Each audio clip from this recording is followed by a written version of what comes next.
for Canadians, they will get it right the first time. And if they got it right the first time, we would be a little bit less intrusive.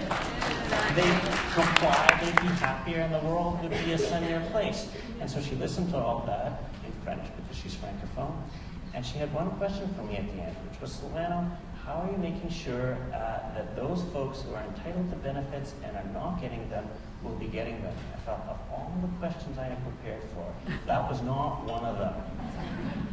But I think that whole idea of making things easier, I think, is going to be part of the answer. So a little bit about our e-services, our digital footprint. Some of the things that stand out for me is that 84% number there on the kind of the, what, call that the 11 o'clock or 10 o'clock position of the wheel. 84% of people filed their T1 returns electronically last year. It's up about 2% from the previous year. That's a big deal for us. That's something that's grown a lot, and I think that's something that we do in partnership with folks around that are attending here. It's really important to us, something that I want to come back to. Just below it, that almost 16 million, that's 16 million Canadians who have either direct or indirect access to our digital services through one of our portals. That's a significant reach.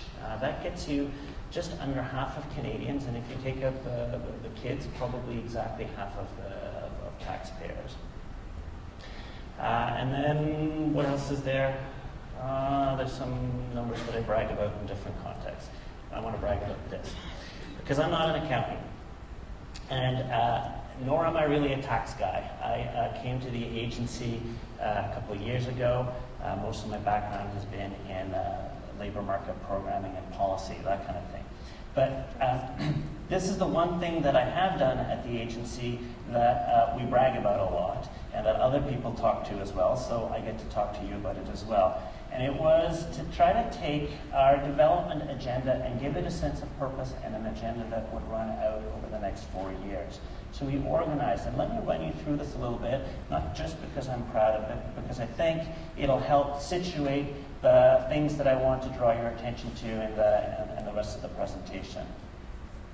So within the next 4 to 5 years, we have these 9 themes that we want to advance. And if I start with the first one, experiencing modernized, secure digital space, or at the 1 o'clock spot, we just want people to be able to find our services and our material easily on the internet and know where they're going. I think that starts with a new infrastructure. We want people to be able to access their own information easily. Right now, I think we're tripping over that balance of ease of access and security. So we've been doing some thinking around that. I'd like to talk a little bit about what we're planning there later on. We want to make sure that people can send, receive, and store whatever data they need digitally, electronically. We want people to be able to have the information that we already hold, that it's available for them, that they don't need to find it, that they can populate forms and returns. Interested in real-time processing, so that as we know something, we can submit or communicate that result back to Canadians right away. And where that's not possible, I think this is such a simple idea that I almost dropped it as a theme until I spoke to the folks who manage our call centers and said, don't you dare. This generates a ton of phone calls. Where's my thing at? Did you get that piece of correspondence? When will I hear? I think providing that bit of certainty, if you can track your parcel as it travels from warehouse to warehouse across the country, you should know where your interactions with us are as well. If we are going to be active in the space of digital services, I think it's incumbent on us to address the security side, and that's really that kind of 8 o'clock, 9 o'clock position of accessing identity fraud. Those phishing schemes, those scams are prevalent, and it only takes a couple of them in the news to have a real kind of chilling effect. And I never stop being surprised at the kind of things that do in fact happen. We had a case that I heard about a week ago about a woman who responded to a phone call and went to buy $10,000 worth of prepaid Visa cards to pay something apparently that... And here's the crazy part. she couldn't get $10,000 worth of Visa cards at one store, so she went to like 6 different shops to get a stack of cards this high. And not once did somebody tell her, why are you buying all of these? And that's a scam. So in her entire social network, nobody provided any kind of bulwark against these things. And that kills us, right? There's not much that we can do at this point once it's made known to us, but I'm very keen on how we can prevent those kinds of incidences from becoming the norm or even prevalent. Interactive digital communication. How is it that we can work in a reciprocal fashion, particularly with professionals such as yourselves to resolve issues? And finally, as good as I think we're going to be, I suspect people will always need some help.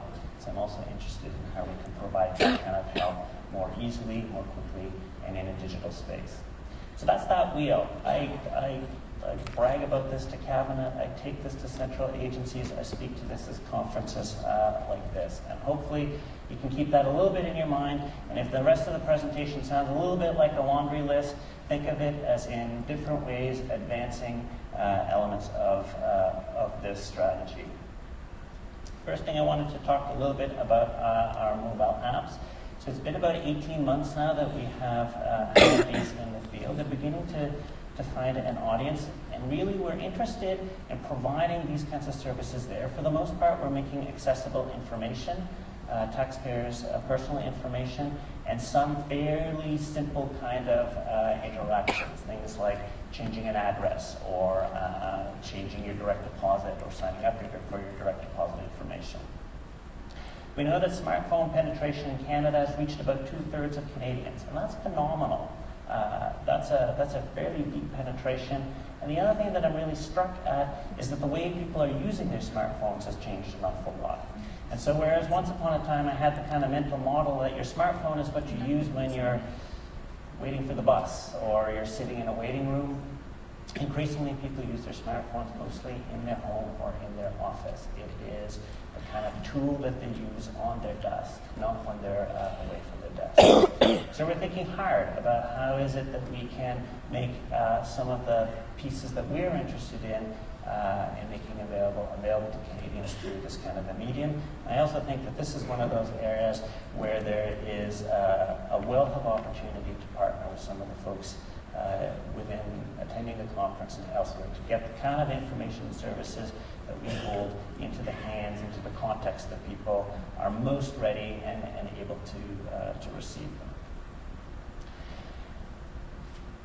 A couple of weeks ago, we linked our My Account to the Service Canada account. So if you have a My Service Canada account because you recently had, you recently were an EI recipient. I don't think anybody here was unemployed. That's not what I'm suggesting or is about to be, but maybe you had a kid, maybe you adopted, maybe there's some other reason that maybe you helped as a member of your family apply for CPP or their OAS. You might have set up a Service Canada account. About 5 million Canadians have done that. We have about 5 million Canadians who also have a CRA My Account. Turns out that they're not the same 5 million Canadians. And so now yet we authenticate to the same standard. So now you can enter through your one account and you can link over to your other account without ever having to enter in a new password or log in or wait for an out-of-band letter or any of the other complications that we find fit to introduce. That looks really good on me. I can tell the minister, hey minister, overnight we doubled the number of Canadians that have access to my account. Telephone authentication. So I think one of the big friction points that we have here is in granting people access to information that Canadians hold in high, attach a lot of privacy and security concerns to. We try to get this balance right. The way that we've been doing it up to date is you start the login process. I think people are familiar with this, are they? And then you're told wait 5 to 10 days to get a letter in the mail with a security code, which is great for us in terms of security because we're sending it to the address that we have on file. Except that what we see is that whatever fever you had that induced you to sign up for an account, that's broken by the time you get the letter. And the drop-off in between the number of people who have begun the registration process and completed is really quite high. As of February, what we'll be able to do is we'll be able to invite people to call the agency, speak to one of our agents, and they will be able to trigger the issuance of a security code. Not perfect, but at least you can do the inscription process in one, I'll say 20-minute process.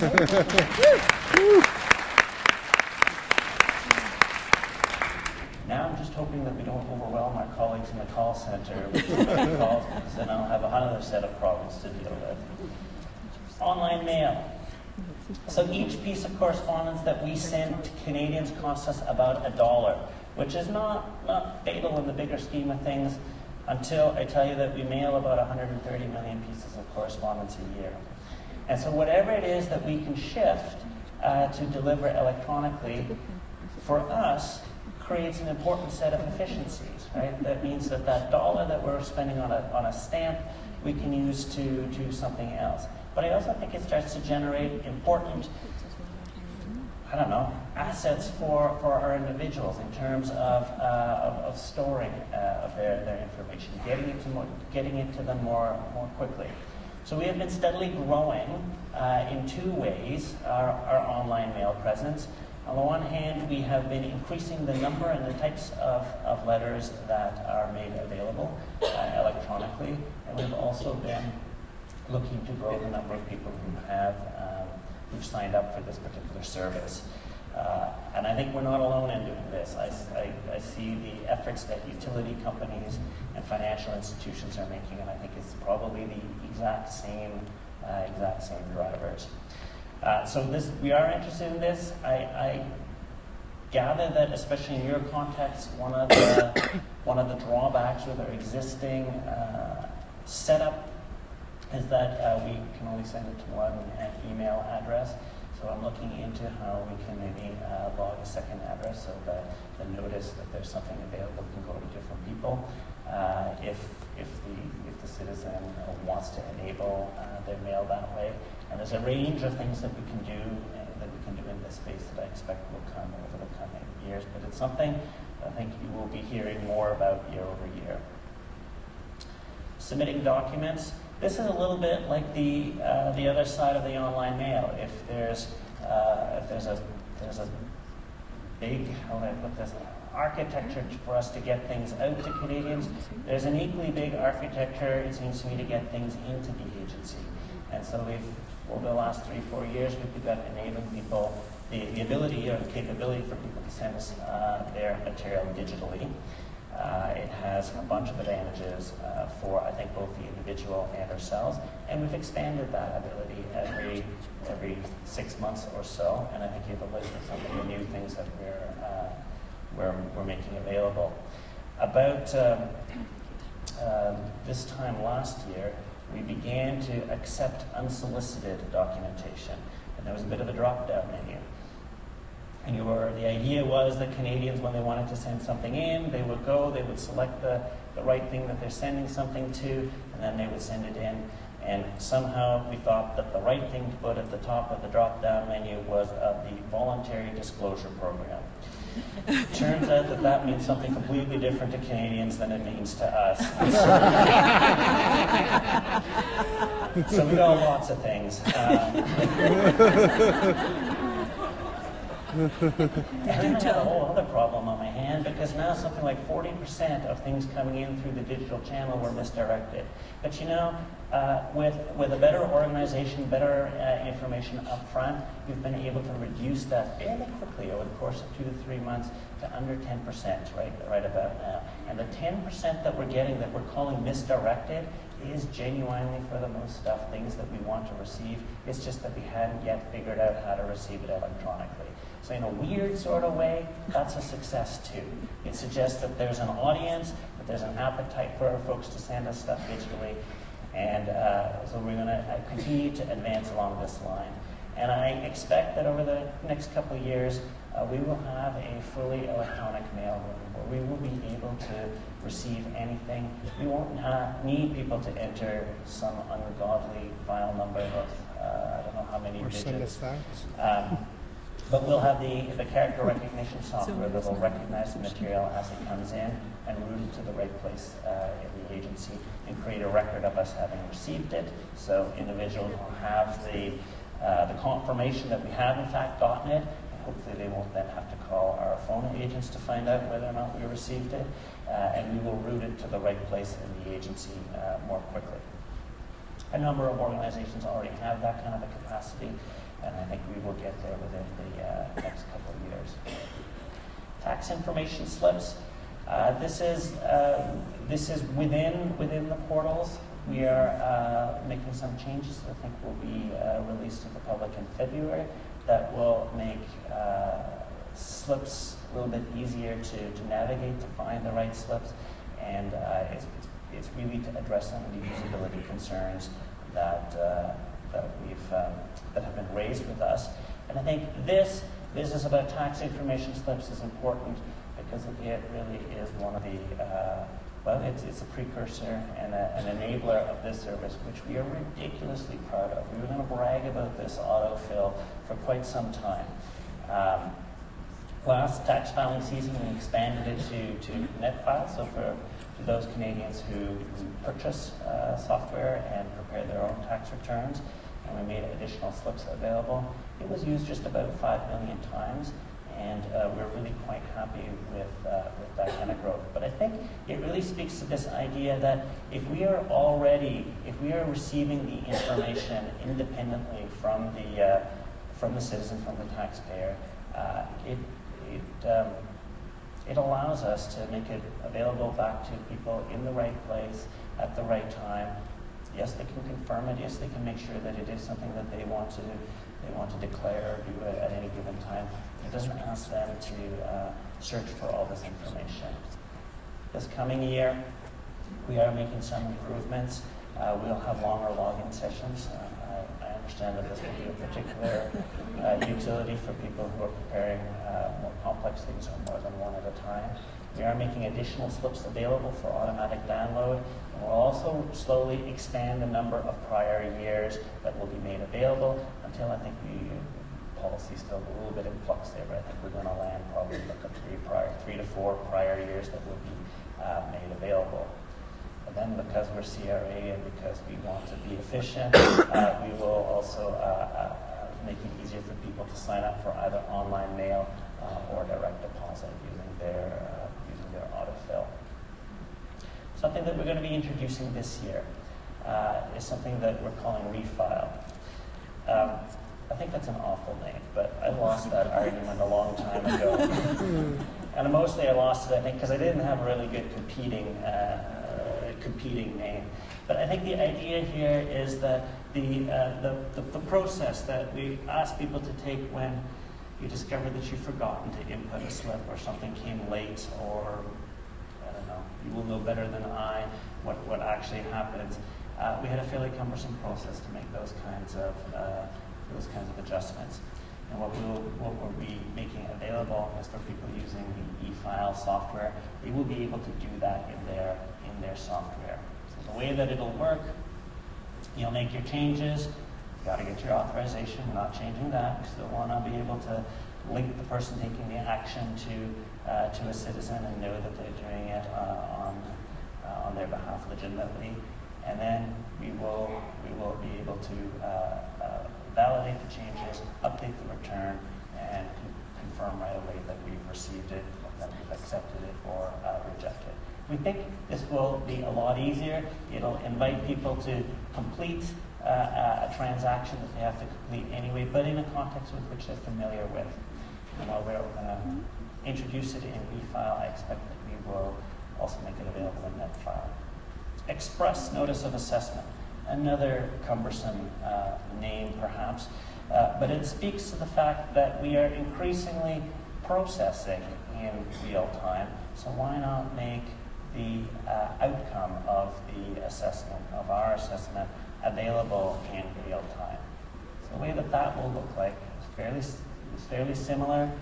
If you submit a return using certified software, you will receive confirmation, and you can link to the web service, much like the autofill.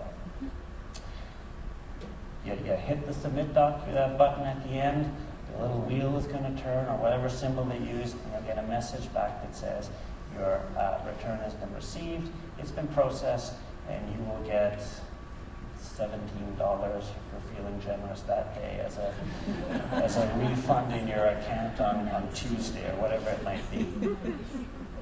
And I think that, or my hope, is that will provide people with the kind of comfort that the transaction to which they attach a fair bit of importance to has been completed, has completed successfully, and they know what to expect. This year, the full notice of assessment will be available the next day. So that's what we're calling kind of near real time, and it'll be available in my account the following day. Hopefully, we'll be able in the following years to spit back the full notice of assessment in real time as well. Account alerts. Here we're trying very hard to keep up with practices that we're seeing elsewhere in the digital universe. So if you change your, as of February, if you change your password, you change your address, you change your direct deposit information, we will send you a quick email. So if it wasn't you that changed your password or your address, it's a flag to you that you might have a problem that you want to get in touch with us about. And once we build this kind of architecture to do it for these things, we'll be able to repurpose that for a whole range.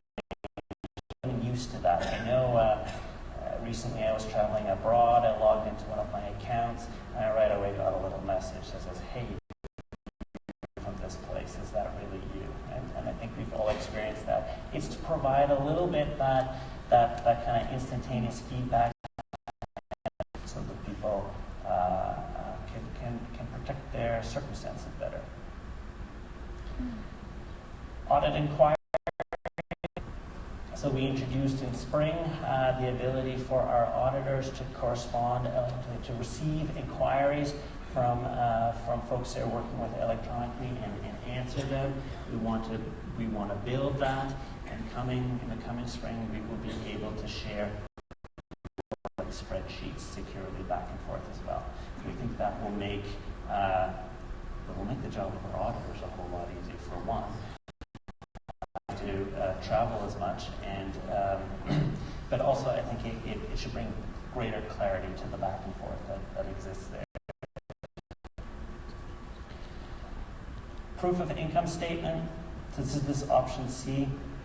This was a neat learning for me coming to the agency. I'd never heard of an option C printout before. But if you put it into Google, option C printout, the first, I don't know how many dozens of hits is from basically an immigration consultant. But other than need such a thing, here's the thing to do. Call CRA, and then they helpfully give the phone number. Nothing wrong with that. We're not this kind of information. It's just probably the least efficient way for us to get that information to Canadians, because it generates a ton of phone calls. Costs us between $6 and $10 to respond to. So we've made this proof of income statement download within my account. I know that's not everybody, right? I know that not everybody has access to this, but we're hoping to grow the number of to it. We're hoping to work with financial institutions, other government programs that use this kind of or require this kind of a proof, and have people self-serve. A little bit, because if we can get people to self-serve on some of these really simple requests, it frees up the time of our phone agents to deal with the more complex and more difficult cases that need a and maybe you won't be waiting on hold as long as I hear sometimes people are waiting on hold. I think this is a picture that I've seen hanging on a number of cubicles around my office, and I quite like it because I think it illustrates a little bit what we're thinking, what we're hoping to do in this space. There's a design. People have imagined our a certain way, and it's that paved path. But the more we look, that's what people are actually doing. And so it makes me think, if we design our digital services to the route that people are actually taking, it's a beautiful thing. It's symbiotic. It means that they will complete it on time. That briefing that I gave the minister about all the advantages that she can expect will through. I really will be the star executive in her complement of executives. And I also think it's what opens abilities for collaboration. Collaboration with folks in the accounting firm, but also some of the technology companies here that have been presenting, that have booths, because I think that kind of integration, I think, is going to be really important. I'm really interested to see what that looks like. I think the partnership that we've had with the tax preparation software industry has been enormously helpful. It's created an enormous public good for Canadians. I'm curious to see where we can take that. All the while, we will always be looking at the privacy and security of Canadians' information, and that will always be paramount. There's no way that we will get it back quickly. It's an asset that we value really, really highly.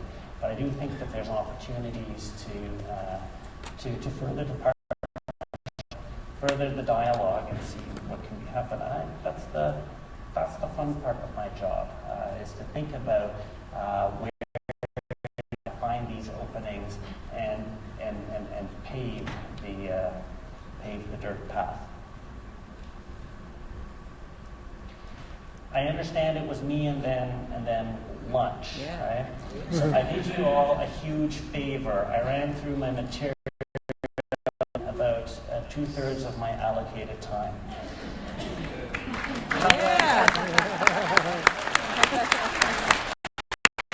Stage now. Why don't I leave it there? I don't know that there really is time for a formal Q&A. Around in the lobby for a little bit before I catch my flight back to Ottawa. I'd be happy to hear your suggestions, your comments. I'll warn you up front, the answer to most of your questions is going to be I don't know. I have practiced and perfected